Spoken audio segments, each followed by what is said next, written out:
In this video, I will show you how to remove any item from reading list in Google Chrome.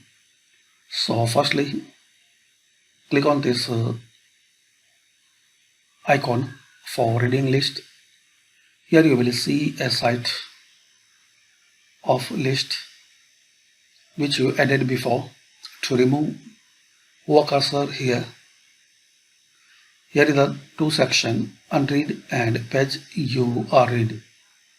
You can remove anyone, just click here. And also you will see when you save this item in reading list like this one before 204 days. This is the 172 days.